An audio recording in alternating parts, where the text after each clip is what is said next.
Antarkan mantan supirnya Roy Suryo untuk mencari keadilan karena telah dihujat dan difitnah oleh Roy Suryo ya sebagai mantan majikannya.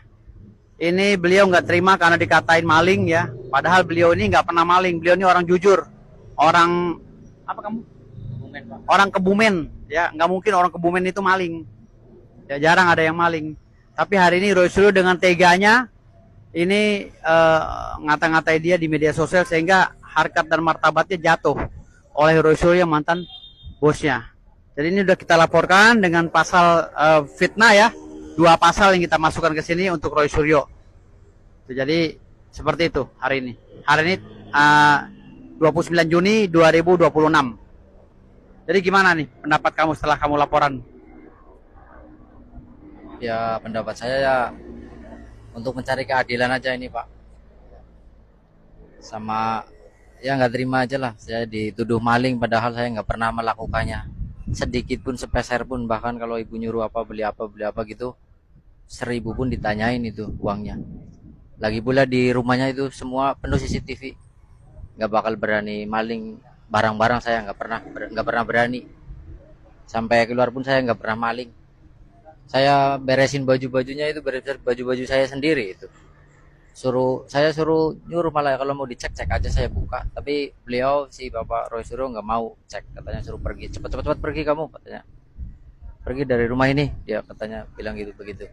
Jadi waktu dia diusir ya, waktu beliau diusir ya oleh Roy Suryo waktu itu dikeluarin paksa, beliau ini kondisi istrinya sedang mau melahirkan. Dia memohon agar tidak diusir, tapi dia tetap diusir karena dia butuh duit buat melahirkan istrinya. Namun nama Roy Suryo tetap diteriakin di tengah komplek, diteriakin semua sampai orang keluar, sampai RT datang ikut ngusir beliau. Security juga datang, sama security pada datang tanya ada apa gitu. Saya jelasin lah sama security. Jadi beliau diteriakin suruh keluar, suruh paksa keluar ya. Akhirnya Roy Suryo ini dengan zalimnya ya mengusir beliau padahal tanpa sebab, entah kenapa gitu loh. Kalau memang dia maling ya laporin polisi, mana buktinya, inkrahnya ada nggak kalau dia maling. Jadi jangan sembarang fitnah ya. Beliau ini menghubungi saya, bukan saya ngajak, menghubungi saya untuk minta pekerjaan karena beliau terpaksa. Waktu keluar dari Roy Suryo dia langsung melamar pekerjaan ke Brunei.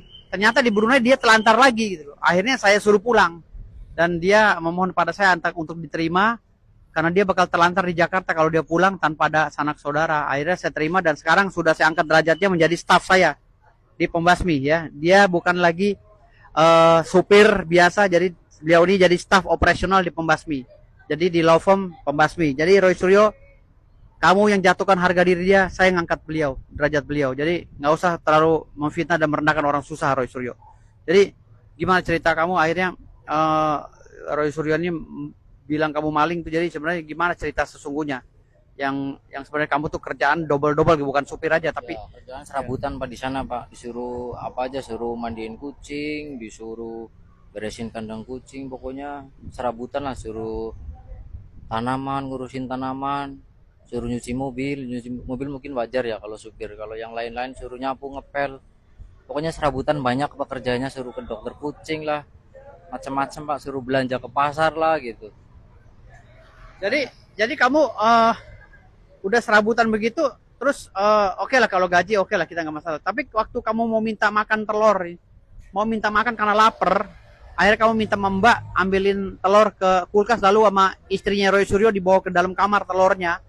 Itu mungkin itu kali yang dipikir dia kamu maling telur gitu. Jadi begini Pak, waktu itu kan saya nyuruh si mbaknya, namanya Mbak Mar, orang Brebes, Mbak lapar nih pengen makan. Ya nanti saya coba cari ini lauknya Gam. Nah biasanya kan ada itu di kulkas lah. Terus si mbaknya bilang dicari-cari di kulkas Gam, telurnya udah nggak ada, kayaknya udah dimasukin ke kamar sama ibu. Soalnya udah nggak ada, kan kemarin masih banyak. Ya udahlah beli aja, kata si Mbak Mar, beli aja Gam. Beliau bilang begitu kepada saya. Ya jadi saking takutnya dimakan oleh supirnya, beliau ini akhirnya dimasukin ke kamar telurnya. Akhirnya beliau dibeliin oleh pembantunya yang bernama Mbak Mar, pembantunya Mas Roy Suryo. Ini kejadian benar sesungguhnya gitu loh. Jadi ya, dan beliau ini kalau mau minta makan yang enak Suruh Ya. beli sendiri. Gimana ceritanya? Kalau kamu di sini adanya makanannya kayak gini, sayur aja sayur. Kalau kamu pengen makan yang enak nih, kamu beli sendiri gitu. Dan beli pun potong gaji katanya. Ya beli pun saya harus kasbon dulu sama ibu, kasbon buat beli rokok sama pulsa sama saya. Ya paling kalau saya pengen makan enak ya beli sendiri pakai ayam penyet gitu. Ayam penyet mungkin bagi saya udah enak itu Pak. Tapi dia beli sendiri dipotong gaji. Gajinya hanya 2,5 juta, tapi kerjanya serabutan. Gitu loh. Dan akhirnya dia dipotong gaji karena dia hanya nerima sekian juta gitu. Nggak nyampe 2,5 juta karena dipotong kasbon. Betul nggak sampai segitu karena dipotong kasbon. Jadi di sana Roy Suryo hanya nyiapin makanan seadanya.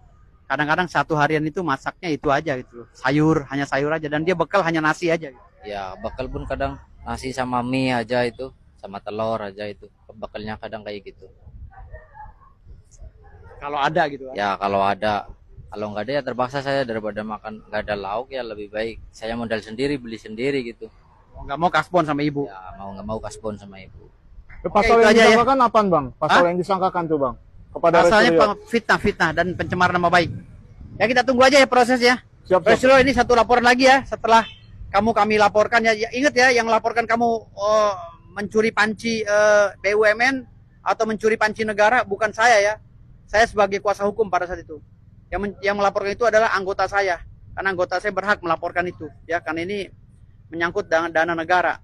Jadi kamu jangan salah paham. Saya tidak pernah melaporkan kamu ya Roy Suryo. Saya dari dulu nggak pernah melaporkan kamu.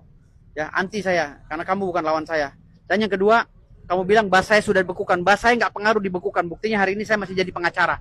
Dan saya sudah mendapatkan 5 miliar di beberapa bulan ini. Uang 5 miliar dari beberapa klien saya. Artinya klien saya masih percaya pada saya. Dan saya sebagai leader di Pembasmi yang membawai 3.400 pengacara yang tergabung di organisasi Pembasmi. Jadi nggak perlu sidang-sidang, saya cukup nunjuk yang sidang anggota saya. Ya, jadi kasus terus bergulir di kantor saya di law firm, attorney, paralegal Pembasmi and partner and associate. Sorry. Baik, makasih bang. Ya.